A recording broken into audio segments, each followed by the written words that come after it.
Happy 2020. This is Dre All Day coming to you live from Miami, Florida. Hope everybody's having a great start to your new year.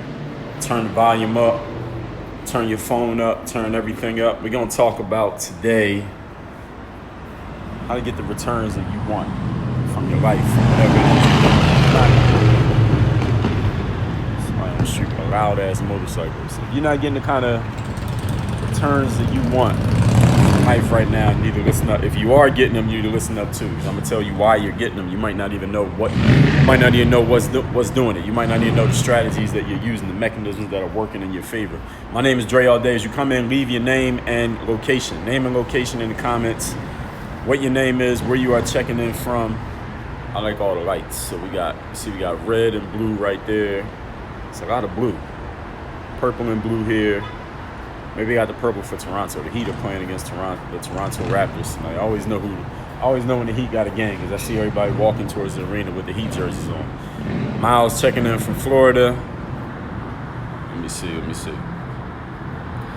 Checking, we got Ian Olubayi. I hope I'm getting the first name separated from the last name. Checking in from Kenya.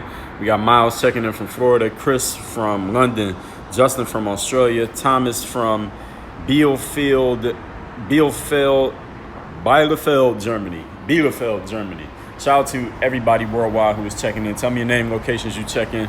Today we're going to talk about getting the kind of returns you want to get. And it's going to go off of what I posted on my feed earlier today. My name is Dre Baldwin, checking in from Miami, Florida, hometown, Philadelphia, Pennsylvania. I am the creator, owner of the Work on Your Game philosophy, Work on Your Game Incorporated. I'm author of 25 books, former 9-year professional basketball player, creator of over 7,000 YouTube videos, 6,000 blog posts, 1,300 podcast episodes, what else? 200 programs and courses, and a whole lot of other stuff that I don't even want to think about right now at this moment. Max from Cincinnati was good. Let's get into our points here. If you come in the middle, I'll shout you out if you tell me where you're checking in from. Cardo checking in from Philly. Shout out to Philadelphia. If you have a question, I will answer questions at the end. So go ahead and post it. Keep it quick. Get to the point with the question. Don't tell your whole story in the question. Now, this morning I seen this dude driving an Uber, and he didn't even get out the car to help these girls put their bags in the suitcase. And it made me think not about Uber drivers. Shout out to Live Strong checking in from Richmond, VA. Made me think not really about Uber drivers, because I don't drive Uber. I don't know a bunch of people who do, but I know there are a bunch of people who do that. There's a bunch of other stuff that people do as well.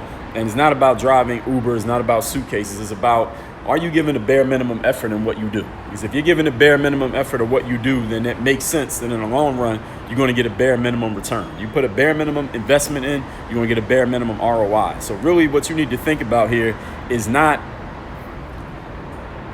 the challenge that people have. Let me back up. See, the challenge that people have when it comes to getting a return on investment is that investment is not guaranteed. That's the whole game of investment. See, this is why a lot of people don't get into the game of investment, because it is inherently risky.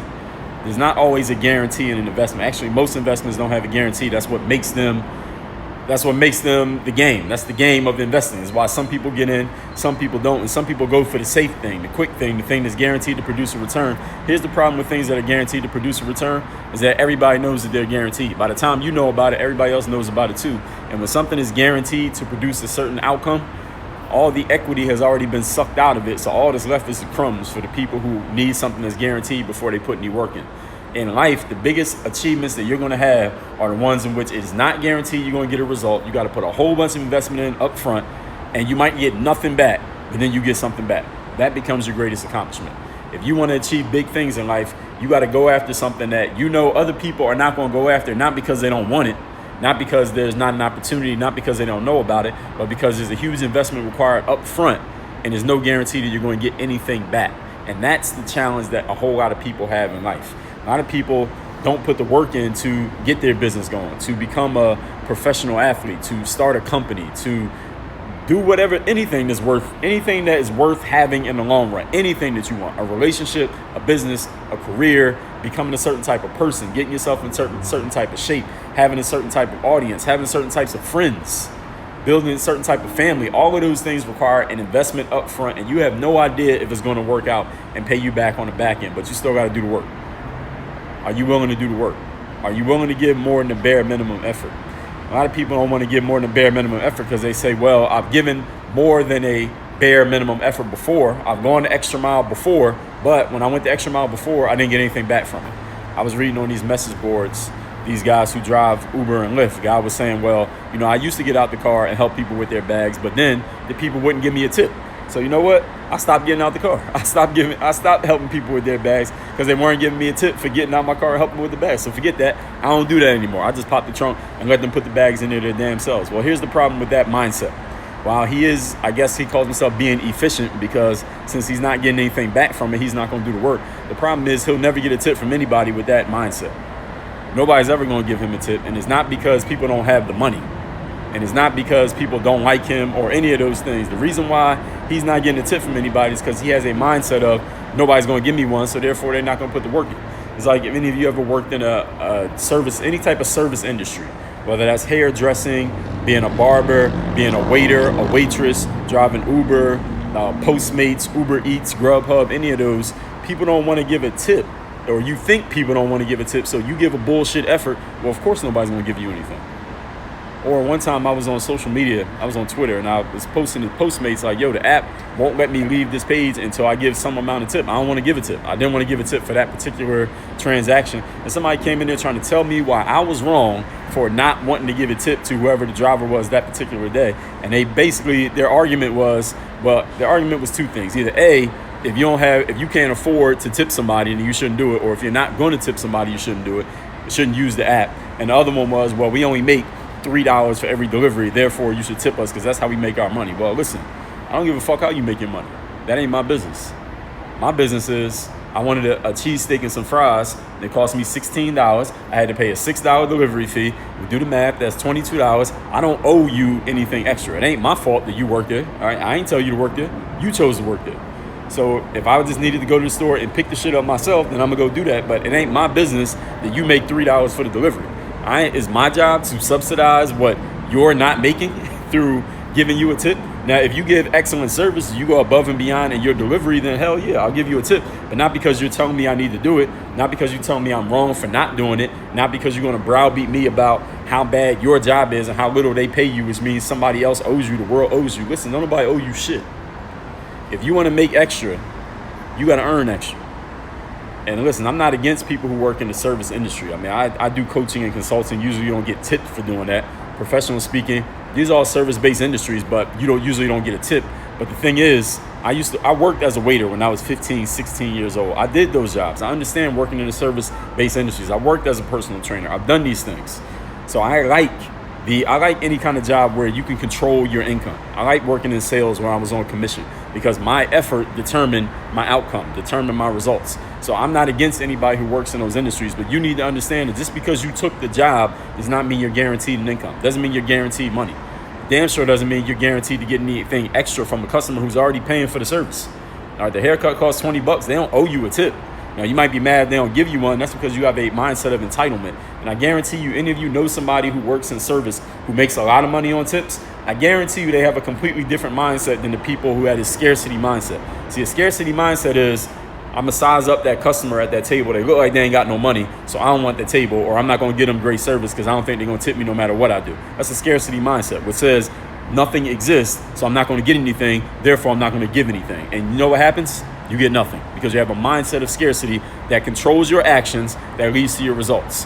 What I just described there is the be, do, have principle. If you have a being of scarcity, meaning there's nothing there for me to get, then your actions will reflect that you think there's nothing to get. That's the doing.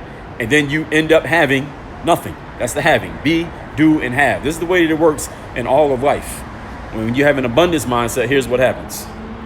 You see a person who, I guess by the average person's standards, look like they ain't got no money. Like they look broke, their shoes ain't that nice, they don't look like they have any money. So you're like, man, they probably ain't got no money. If some people would be thinking that, but you, with your abundance mindset, you say, I'm going to treat that person like they got $1 million in their pocket. And then you go and give them $1 million worth of service. And then miraculously, the person who looks like they ain't got nothing gives you a tip that's bigger than any of the tables that you serviced that whole day, any of the heads that you did that whole day. How is that? Is it because you made them have money? No. It's because with an abundance mindset of being, you're looking at the world as if there's plenty out here for me to get. And because you see that there's plenty for you to get, you understand that you got to give something to get something. Therefore, you give in abundance because you know there's a lot out there for you to be receiving. And then in the end, because you gave in abundance and you expected abundance, you receive abundance. This is the way that it works in life. And what you all need to understand, though, this is not a short-term tactic. This is a long-term strategy. A strategy means you got to employ it over and over and over again consistently with no drop-off in your mindset and your actions in life. And in the long run of life, you always get what you expect. When you expect scarcity, when you expect that people don't have money, when you expect that people are cheap, when you expect that nobody's going to give me a tip, when you expect that people are ain't shit because they're ordering from Postmates, but they don't want to tip $2 to the driver. If you expect scarcity, you're going to end up with scarcity. You expect people to not have money, you're going to be the one who doesn't have any money. And if you expect abundance, if you expect that everybody has money, if you expect that all you need to do to get people's money is to give and give and give as much as you possibly can, in the end, you're going to have so much you won't even know what to do with it. That's how it works. In the long run of life, you always get your expectations. So if you expect nothingness, then you get nothingness. You will act with nothingness when you expect nothingness. And when you expect abundance, you will act with abundance, and you will end up with abundance. It all starts in the mind. Robert G. Allen, the author of the book called, what's that book called? Creating Wealth. He said, wealth is not a thing. Wealth is a thought. It begins in the mind. People who have a lot, it's not about the dollars that they have in the bank. It's about the mindset that they have. That's how a person could be rich and have a whole lot of money, go broke, and then become rich all over again. It's not because they had the money. They were broke. They could be in debt. Donald Trump was in debt for what, $9 billion in the 90s? $9 billion with a B. Came back and got rich all over again. Why is that? It wasn't a government bailout. It's because his mindset was set for making money. I heard Jordan Belfort, Wolf of Wall Street, talk once. And he talked about that. He was in debt. He was in jail. He didn't have shit. Came back out and he started making his money back. Now, from what I hear, that he still actually owes people he didn't pay. But the point is, he made his money back because he had a mindset of abundance. There's money out here for me to get. When you get into that frame of mind, then you'll start giving as if you know you can get back. Whatever mindset you have, that's the mindset. That's the energy that the world will reflect to you. That's the energy other people will give back to you.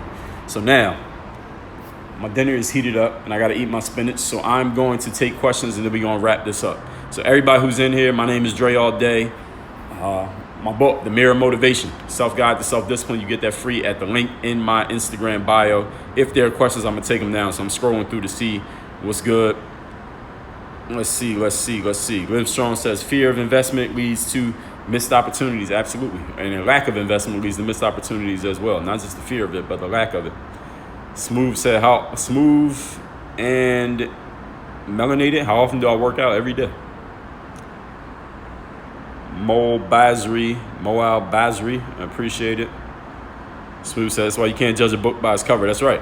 Actually, you can judge. You just got to look at the cover a different way. It depends on how you look at the cover. Who I got for the NBA Finals is too soon. I can't say. Chris Burris says, will this be posted on YouTube? It'll be on YouTube. Smooth said, when are you going to post new dunking videos? None.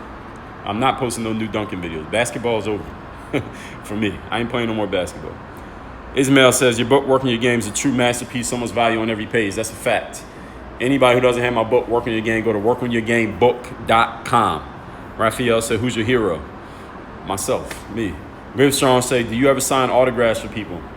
Yeah, but people don't really ask for autographs no more. People ask for selfies. That's the new autograph. But yeah, if somebody asks me to autograph, I'll give you an autograph.